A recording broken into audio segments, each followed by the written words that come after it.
Hello, everyone. Welcome to a special mini episode of The Name Doesn't Matter, where Tanner will be interviewing Sebastian Kovacevic, the game designer for the Kickstarter game Borken Reality.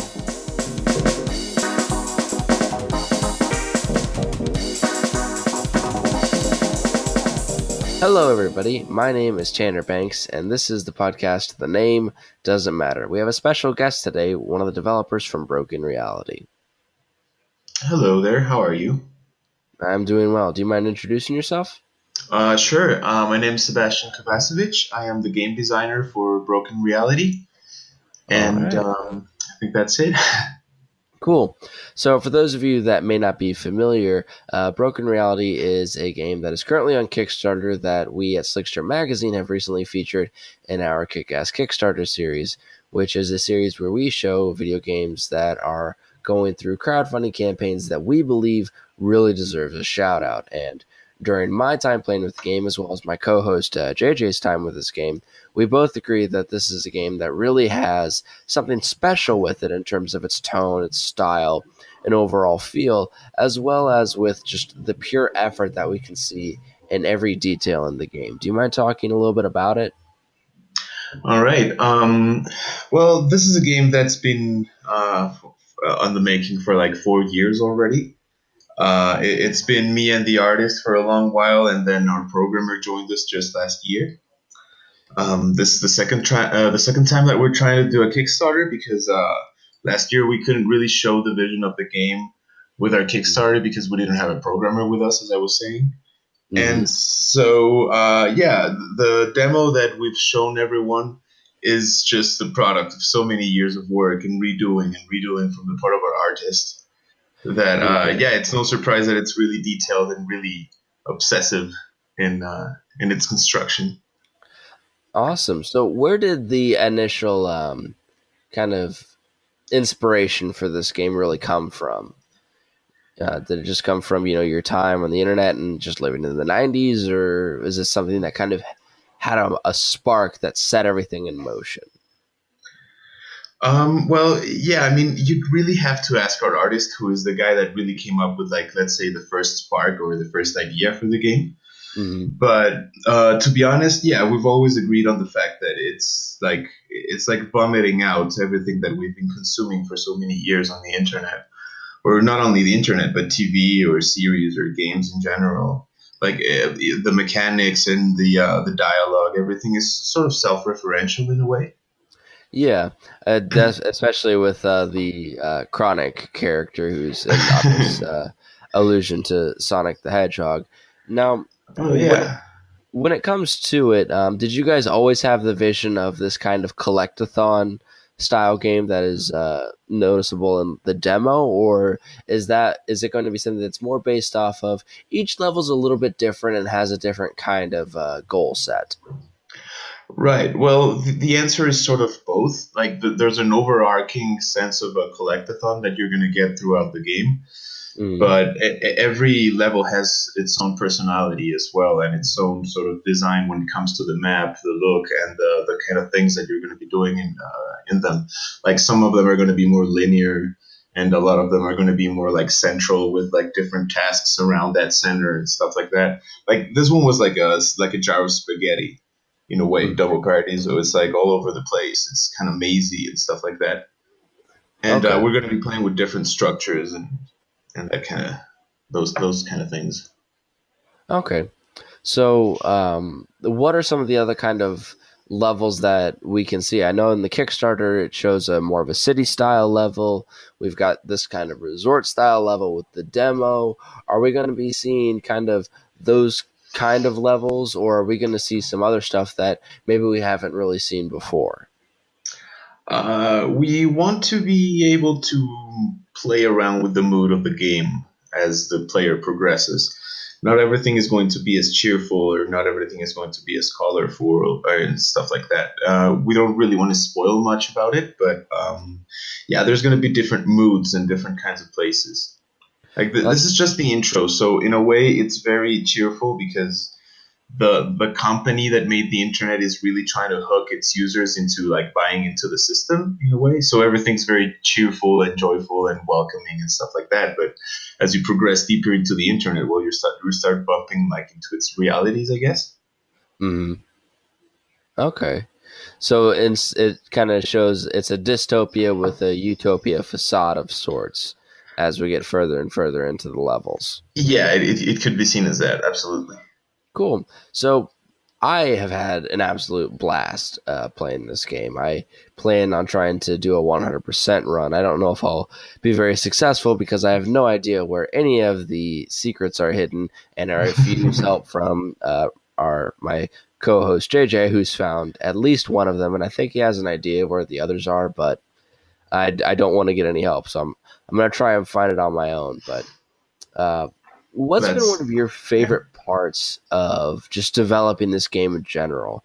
Because I really can't stress this enough. You can really tell the love that's being put into all of this. Thank you very much. Well, as the game designer or mechanics designer and like level designer that I am, I have to say that my favorite part is just when the artist Galamuchako is done free building the levels, and I have to sort of code them with level design.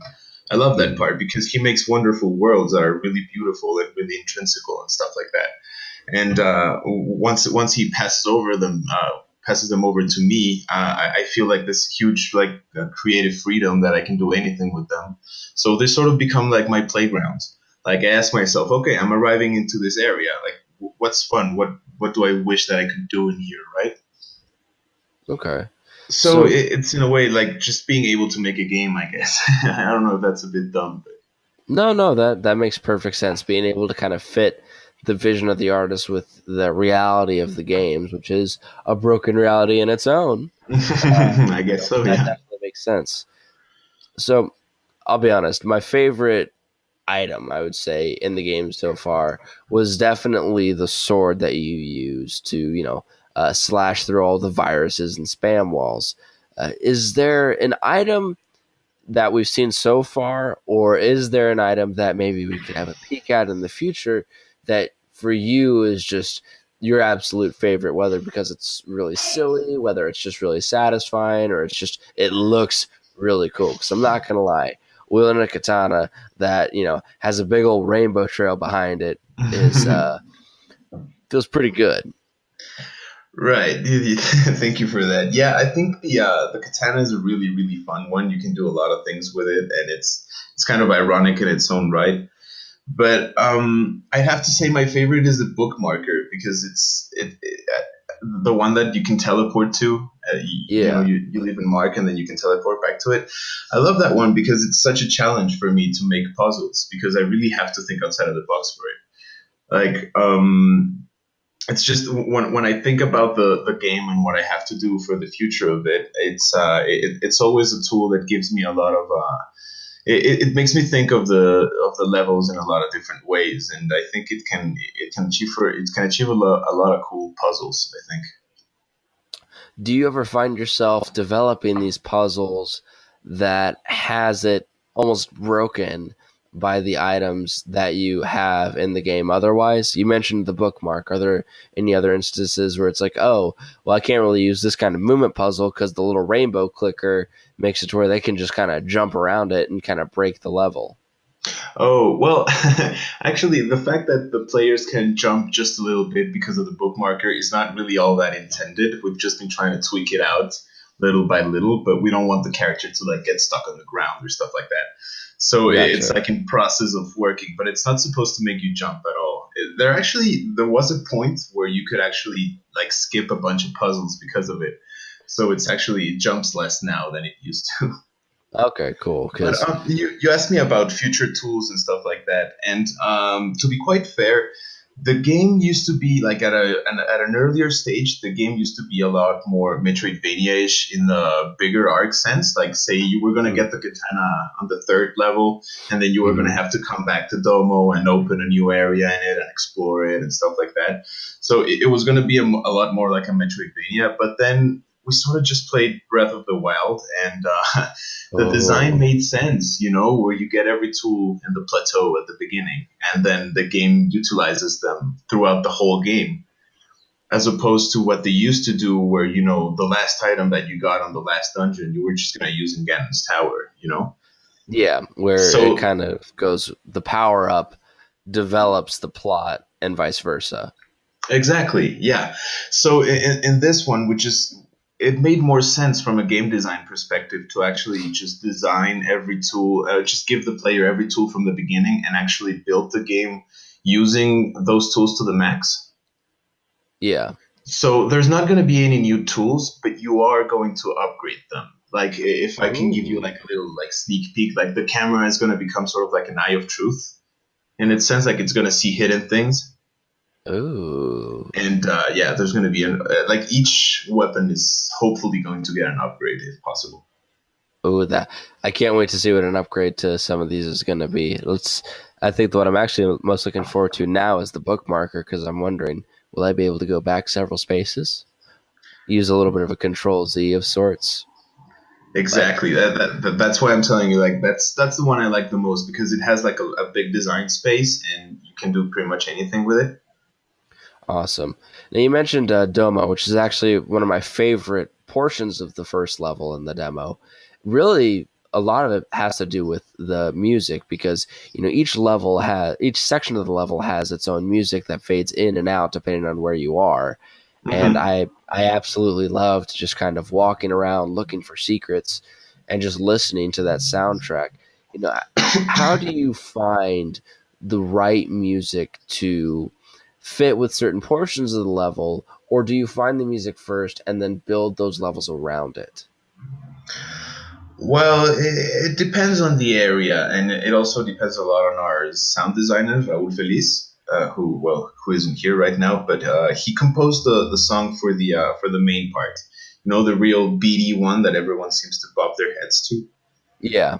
Yeah, he composed that one because he knew that it had to be energizing. It had to be like a call for adventure, and it had to be groovy because you were going to be hearing it a lot while exploring, maybe while stuck and stuff like that. So it had to be like, riveting in a sense. But then the other areas, the areas that were more like, let's say, specific or atmospheric, we did find like the song that fit for that area in a Okay. sense. Awesome. You also mentioned that Metroidvania and then Breath of the Wild were games that had a lot of influence on it. And again, we mentioned the collectathon Hmm. aspects of the game. What would you say were some of the major influencers for the game in general, and then for yourself in terms of how you design games personally? Huh. So for the game, our big influences have to be like Shenmue, Katamari Damacy. There's an indie game called Off Peak, which is really interesting. It's like you're stuck in a train station and you have to collect like the pieces of a ticket, and Interesting. every piece of a ticket is in a different area with its own atmosphere and music and stuff like that. It's an interesting experience. You should probably find it. It's called Off Peak. And Off peak. Okay. there's also Jazz Punk, which is an amazing like non sequitur Uh, adventure that we loved. yeah, that game's pretty funny. Yeah, yeah, that one's a really big influence. And well, for me as a designer, I have to say that it's always been, I don't know, somewhere between. Let's see. I really well, this is gonna sound really cliche, but I think that the best like case for design that we've seen in a lot of years is Dark Souls. So Mhm. I try to incorporate like their philosophy in general, in how they tell the story, in how the context tells what's going on, and how the player sort of like teaches themselves how to play, and how to play with the different dynamics that they've like taught the player. I think that they really know how to guide an experience. But Okay. one that a recent one that really like changed my perspective when designing Broken Reality has to be Glittermin and Grove, which is just basically Frog Fractions 2. I Hmm. don't know if you played that. No, No. completely ignorant. Okay, it's fine. It's well, it's basically like an old Atari game, but with a bunch of mini games in it, and it's like like a rabbit hole kind of thing where you just walk into a place and you end up in a very different mini game, and then when you're done with it, you're back with a sword, and now you can Metroidvania your way around the place. It's really quite the experience. Okay, well, I'll definitely have to put that. I think it's just going to wind up with you emailing me a long list of games that I'm just going With to have to pleasure. try out. With pleasure, yeah. Now, you have the parody of Sonic's character with Chronic. How are we going to see more parodies of other mascots of the kind of era that this game emulates? Like, are we going to see Spiro? Are we going to see Dario? Are we going to see Banjo. Jubsy the Jobcat or something? Right. Well, that's always a possibility. Well, we're not exactly sure right now because, to be perfectly honest, NPCs are like one of the last layers that we code upon a level, right? Right. So that's really gonna depend on our time, budget, and all those. Like, it's a decision that comes sort of afterwards. Okay. Well, it's great But that you mentioned the yeah. budget. You've got this big Kickstarter going on. You've got a little bit less than a week to do it. How close are you guys, and what are your guys' thoughts and feelings with this Kickstarter? In terms of whether or not you get it, how much is this going to really impact when we get to see this game completed? Right. So first things first, we're like 4K away, so 4,000 US dollars away from our goal. We're kind of hopeful. We're hoping that it's going to pick up a little bit. We did choose a sort of a bad time to run a Kickstarter. We sort of didn't realize that it was December and that the dates were going to be horrible when we started it. We were just going with the flow with, working and being ready with the demo and everything. And we were like, yeah, it's launch time, so it's Kickstarter time, right? And then like 2 days into the Kickstarter, we were like, oh shit, well, Christmas is coming, right? And New Year's is coming, right? And we were like, yeah, oh, back to the real world, right? Merry So, Christmas. Merry Christmas indeed. But we're still pretty hopeful about it. We think it's going to be fine. It got a big boost in the last few days right after Christmas. So, and yesterday Twitter was pretty lit and stuff like that. So we're really hoping it's going to pick up. And if it doesn't, the game is still going to get made. It's going to have to be more realistic in terms of, the scope and the breadth and maybe the amount of levels. Because we would rather give you or give the players like 4 solid hours of really good gameplay than just like stretch it out and just have more levels for the sake of more levels, right? We'd rather have them be more, as you said, like filled with love and time and dedication. Ukulele. Sorry. Yeah. Yeah, don't worry about it. So, with that, have you guys seen any YouTubers or Twitch streamers kind of pick this game up? And do you guys see, or do game developers in general see that as a major platform for how a game is marketed now versus 5 years ago or even a few years ago?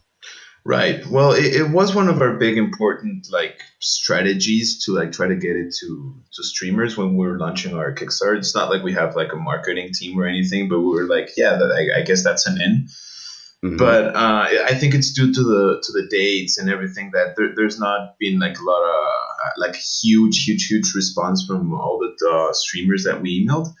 But we have seen a lot of really fun Let's Plays. I've seen about like what is it, like 6, 7, or 8, something of the Okay. sort, and they were all great. Like even people that didn't like it so much, I caught them laughing at a thing or two at the end of the day. Oh yeah. Well, it's really interesting though because you'll see one big YouTuber, one YouTuber with like 1 million subs or something, who will play the game. Even they'll maybe even only do one episode of it, and it's got a Kickstarter, and the next thing you know, the thing is onto its 5th stretch goal already the next day.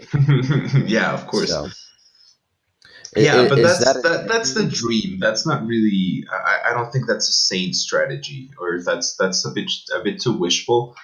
Yeah. Like trying to be Bloodstained or trying to be Hearthworth Alicia, or trying to be that huge game that made $2 million out of Kickstarter.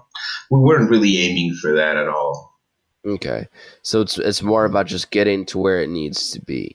Yeah, just having enough so we can keep living and doing this and working on this game. Do you see yourselves maybe trying a Kickstarter again in the future, or do you guys think that it's a now or never situation? For Broken Reality, I think this is going to be the last Kickstarter, no matter Okay. what happens. Yeah. Is that just mostly because of the time you've already put into it? No, no. I think it's because just we're running out of budget. Well, that's a fair statement. I mean, budget is budget.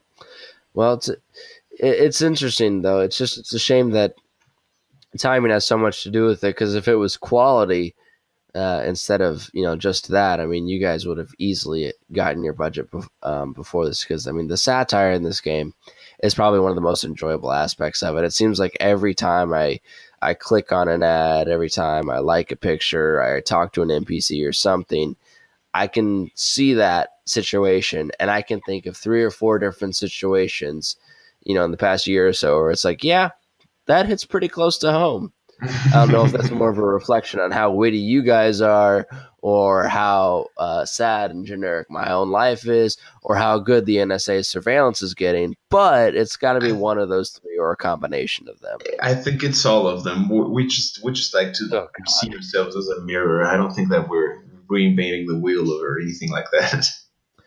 Yeah, I don't know how to feel though, because that means the NSA really is good at spying. I didn't know that the game developers were privy to that info, but good to know. I mean, I don't know how like far their reach is because we're all the way over to Mexico, but we'll probably sign some stupid paper where the NSA can look into us as well. So Uh-oh. Maybe we'll see something like that in the next level of Broken Reality.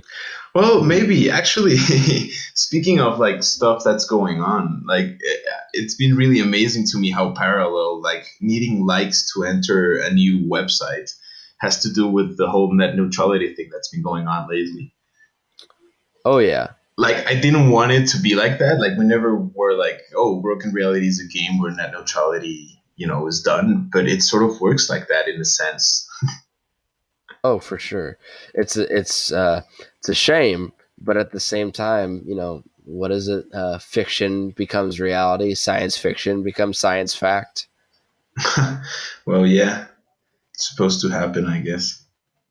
That's a shame. I just hope that it's more Star Trek versus Battlefront Galactica. But that's another sci-fi story for another sci-fi day. Let's So, just hope it's not Last Jedi, and everything should be fine. hey now. We I might have liked to it. reach. I liked it. I'm just going with the zeitgeist. Okay, well, I quite enjoyed The Last Jedi. So, I mean, what are you most excited about with this game? As we're nearing the end of the Kickstarter and as you guys go into the next gear, so to speak, in terms of development, what are you most excited about?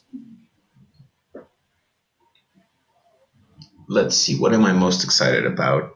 Honestly, these past few days, especially since the Kickstarter cooled down, I went back to working on the levels, on the future levels and stuff like that. And honestly, just getting back to work in a sense. Being a small team of 3, we had to like shoulder the media and social media, the Kickstarter, and all those things. And I'm just really excited to get back to work and keep designing puzzles and think about quests and NPCs and all that stuff. It's really just what I really love doing. Awesome.